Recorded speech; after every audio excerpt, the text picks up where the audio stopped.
오늘 본 말씀인 시편 44편에는 고난 중에 하나님 앞에서 탄식하는 시편 기자의 간절한 기도가 담겨 있습니다. 시편 기자가 구체적으로 어떠한 종류의 고난과 어려움을 겪었는지는 정확하게 알 수는 없습니다. 하지만 전체 내용을 미루어 짐작해 볼 때에는 시편 기자는 자신의 나라에 전쟁을 걸어오는 대적들로 말미암아 큰 곤경을 당했을 것으로 추정할 수 있습니다. 어떤 나라이든 전쟁을 치르게 되면 힘이 강한 나라든 약한 나라이든 간에 양쪽 국민들은 큰 고통을 당하기 마련입니다. 요즘 러시아의 침공으로 인해서 우크라이나는 러시아와 원치 않는 전쟁을 치르고 있습니다. 뉴스를 보면 러시아의 포격으로 우크라이나의 많은 사람들이 목숨을 잃거나 큰 부상을 당하기도 했습니다. 그뿐만 아니라 전쟁을 일으킨 러시아도 미국을 비롯한 여러 국가들의 제재로 인해서 국가적인 부도 상황을 맞이하고 있습니다. 이런 부분만 보더라도 전쟁에서는 영원한 승자도 없고 패배자도 없을 뿐만 아니라 어떤 이유에서건 전쟁은 결코 있어서는 안 되는 일이라는 점을 생각해 봅니다.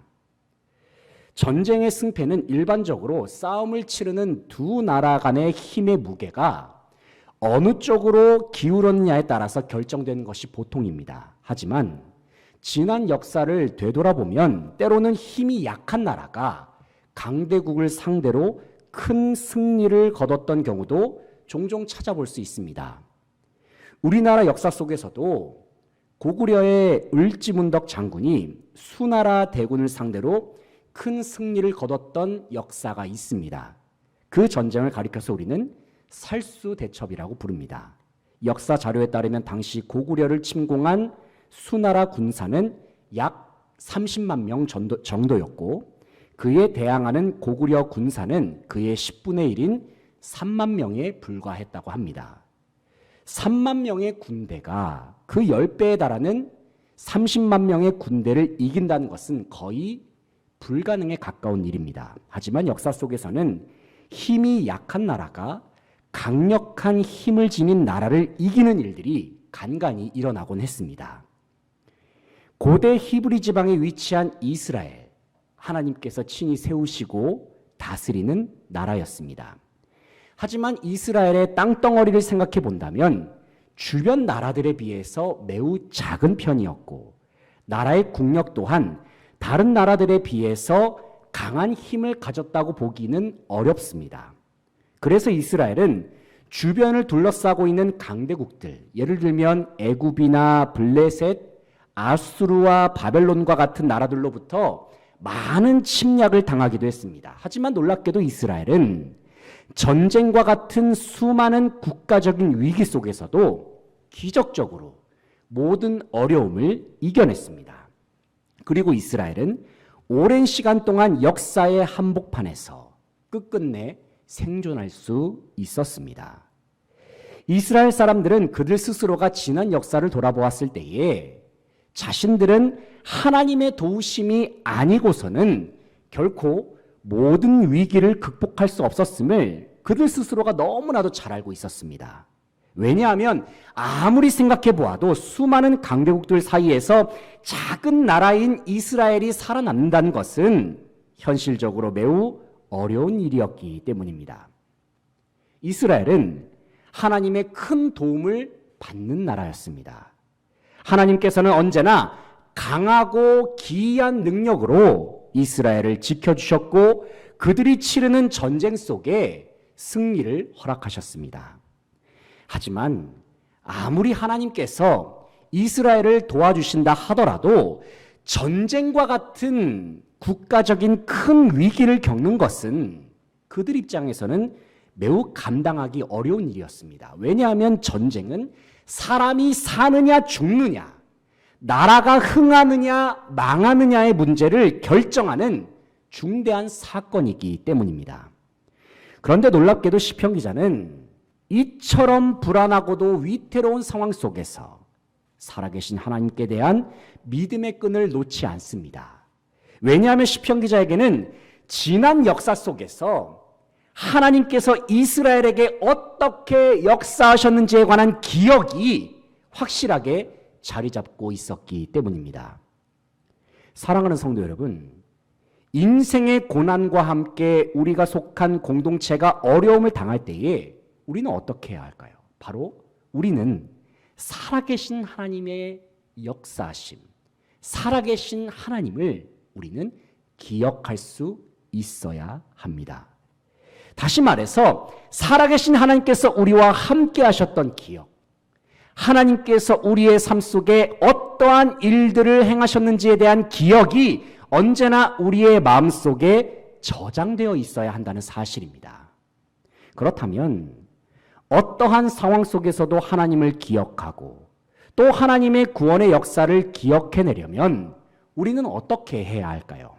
이 시간 본문에 나오는 시편 기자의 고백을 통해서 위기의 순간 속에서도 살아계신 하나님을 기억해내는 비결을 다 함께 살펴볼 수 있기를 원합니다.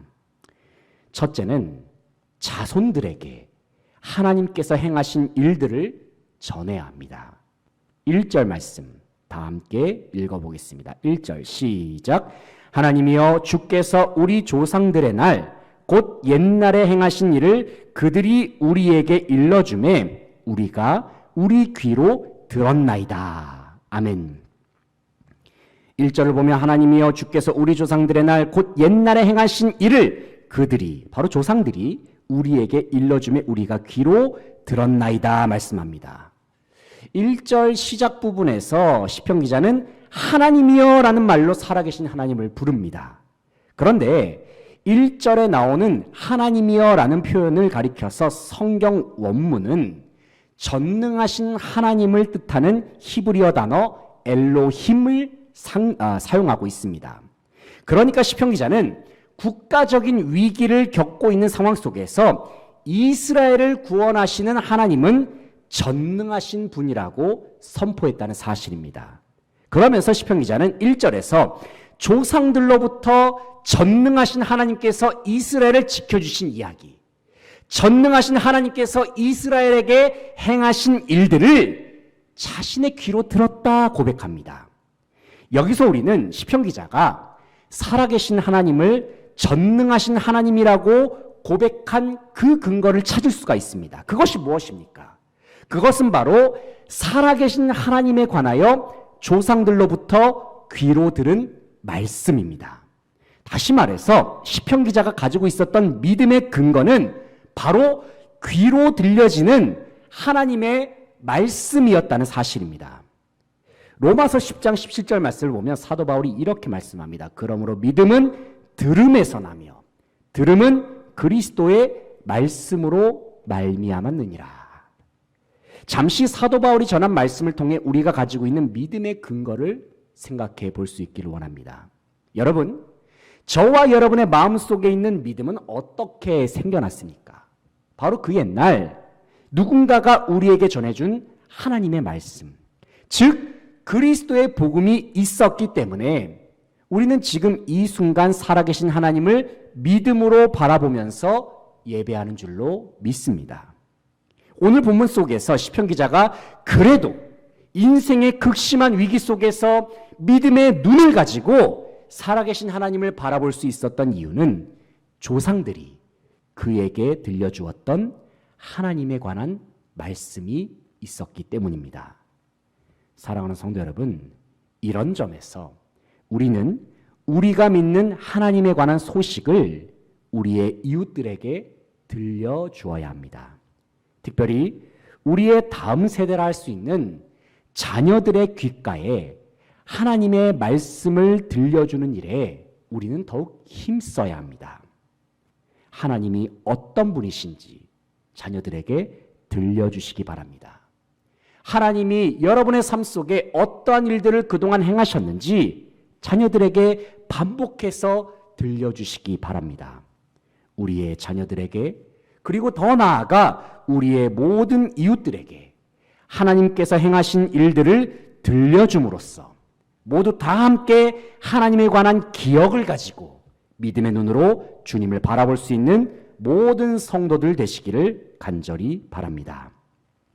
둘째는 하나님이 우리의 왕이요 진정한 구원자 되심을 기억해야 합니다. 4절 말씀을 다 함께 읽겠습니다. 4절 시작. 하나님이여 주는 나의 왕이시니 야곱에게 구원을 베푸소서. 아멘.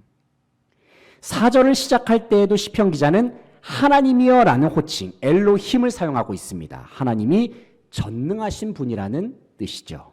그러면서 시편 기자는 전능하신 하나님을 가리켜서 주님이 나의 왕이시며 야곱에게 구원을 베푸시는 분이라고 고백합니다. 여기서 야곱은 이스라엘의 12지파의 기원이 되는 사람입니다. 성경에서 야곱이란 단어는 주로 이스라엘 백성 전체를 가리킬 때 사용하는 표현입니다. 시편 기자는 이스라엘의 왕 되시는 하나님만이 이스라엘 전체를 구원하시는 유일한 분이심을 선포합니다. 수많은 대적들이 이스라엘을 침공해오는 위태로운 상황 속에서 시편 기자는 전능하신 하나님만이 나의 구주가 되시며 이스라엘의 진정한 왕이 되심을 굳게 신뢰했습니다. 그러면서 시편 기자는 전쟁의 위기 속에서도 다른 것들을 의지하지 아니하고 오직 왕 되시는 주님의 이름만을 믿고 의지하기로 결단합니다. 이어지는 5절부터 7절까지의 말씀을 계속해서 읽어보겠습니다. 5절부터 7절까지 시작. 우리가 주를 의지하여 우리 대적을 누르고 우리를 치러 일어나는 자를 주의 이름으로 밟으리이다. 나는 내 활을 의지하지 아니할 것이라. 내 칼이 나를 구원하지 못하리이다. 오직 주께서 우리를 우리 원수들에게서 구원하시고 우리를 미워하는 자로 수치를 당하게 하셨나이다. 아멘. 5절에서 시편 기자는 우리가 주를 의지하여 우리 대적을 누르고 우리를 치러 일어나는 자를 주의 이름으로 밟으리이다 말씀합니다. 다시 말해서 시편 기자는 능력의 이름 되시는 하나님의 이름만을 의지해서 전쟁 가운데로 나아가겠다는 말씀입니다. 그리고 이어지는 6절에서 시편 기자는 나는 내 활을 의지하지 아니할 것이라. 내 칼이 나를 구원하지 못하리이다 말씀합니다. 여러분, 이 고백을 곰곰이 생각을 해보면 참 놀라운 고백이 아닐 수 없습니다. 왜냐하면 전쟁은 칼과 활을 쓰지 아니하면 대적들과 싸울 수 있는 마땅한 방법이 없기 때문입니다. 그럼에도 불구하고 시편 기자는 전쟁의 가장 기본적인 무기조차 의지하지 아니하기로 하나님 앞에서 결단했음을 볼 수가 있습니다. 왜냐하면 7절의 말씀처럼 오직 하나님만이 이스라엘을 대적들의 손에서 구원하시는 유일한 분이 되시기 때문입니다. 사랑하는 성도 여러분, 삶의 문제 앞에서 우리는 인간적인 방법을 앞세우기 이전에 살아계신 하나님 앞에 모든 문제를 우선적으로 맡길 수 있기를 바랍니다. 우리가 전적으로 하나님을 의지할 때에 주님께서는 우리의 문제 속에 직접 개입하시고 모든 상황을 합력하여서 선을 이루실 것입니다. 하지만 그렇다고 해서 저는 여러분에게 모든 인간적인 노력과 방법을 완전히 다 내려놓고 다 포기하라는 말씀을 드리는 것은 아닙니다. 제가 강조하고 싶은 것은 바로 우선순위의 문제입니다. 다시 말해서 모든 상황 속에서 최우선적으로 살아계신 하나님을 의지하고 또 믿음으로 주님 앞에 먼저 나아오라는 말씀입니다. 모든 상황 속에서 오직 하나님만이 우리의 모든 문제를 완전하게 다스리시고 또 구원하시는 진정한 왕이 되시며 구원 되심을 기억하면서 모든 어려움 속에서 승리하는 성도들 되시기를 간절히 바랍니다. 셋째는 어떤 상황 속에서도 하나님의 이름을 자랑해야 합니다. 8절 말씀을 함께 읽겠습니다. 8절 시작. 우리가 종일 하나님을 자랑하였나이다. 우리는 하나님의 이름에 영원히 감사하리이다. 아멘. 8절 상반절을 보면 우리가 종일 하나님을 자랑하였나이다 말씀합니다. 시편 기자와 이스라엘 백성들이 하나님을 자랑했던 이유가 무엇일까요? 왜냐하면 8절의 하반절과 같이 하나님께서 주님의 이름의 능력으로 말미암아 이스라엘을 모든 대적으로부터 지켜주시고 그들에게 놀라운 승리를 안겨주셨기 때문입니다. 사랑하는 성도 여러분, 우리에게 있어서 하나님의 이름은 매우 중요합니다. 왜냐하면 하나님께서는 주님의 이름이 있는 곳에 함께 하시고 주님의 이름이 있는 곳에 역사하시기 때문입니다. 출애굽기 20장 24절 말씀 보면 하나님께서는 내가 내 이름을 기념하게 하는 모든 곳에서 내게 임하여 복을 주리라 말씀하십니다.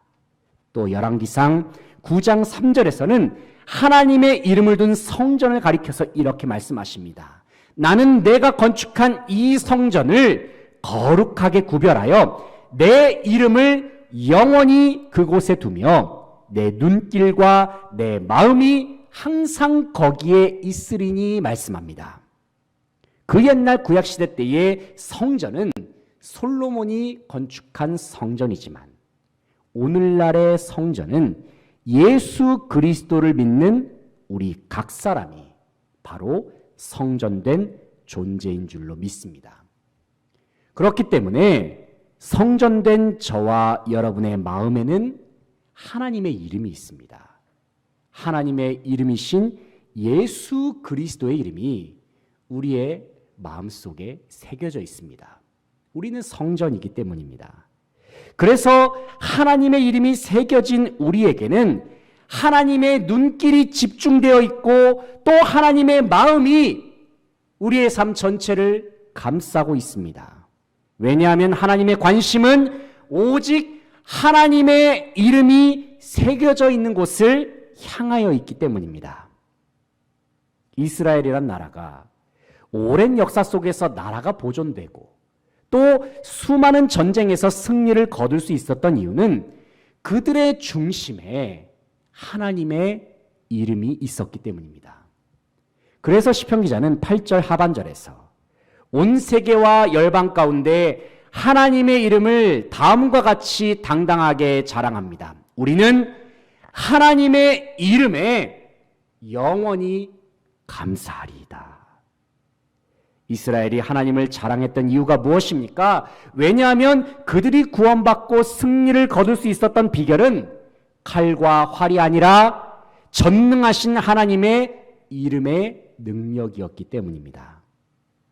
사랑하는 성도 여러분, 이 세상의 그 어떤 것도 우리의 진정한 자랑거리가 될 수 없습니다.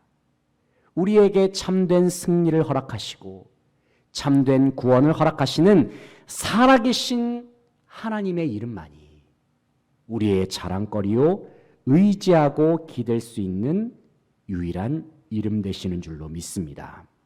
그 어떤 상황 속에서도 우리의 유일한 능력과 구원 되시는 하나님의 이름을 앞세우고 또 자랑할 수 있는 저와 여러분 되시기를 바랍니다. 그리하여 예수 그리스도의 이름으로 모든 삶의 문제를 극복하고 승리의 길로 나아가는 모든 성도들 되시기를 간절히 바라고 소망합니다.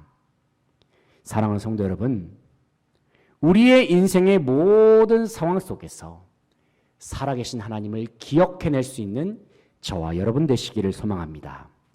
하나님을 기억하고 하나님께서 행하신 일들을 기억하는 것은 우리가 인생 속에서 승리할 수 있는 매우 중요한 열쇠입니다. 특별히 우리 자신뿐만 아니라 우리의 자녀들 그리고 우리의 이웃들에게까지도 살아계신 하나님을 기억할 수 있도록 하나님에 관한 소식을 그들에게 들려줄 수 있길 바랍니다. 모든 삶 속에서 오직 주님만이 우리의 진정한 왕이요 구주가 되심을 기억하시기 바랍니다. 그리고 어떤 상황 속에서도 능력의 이름, 소망의 이름 되시는 하나님의 이름만을 자랑하는 모든 성도들 되시기를 바랍니다.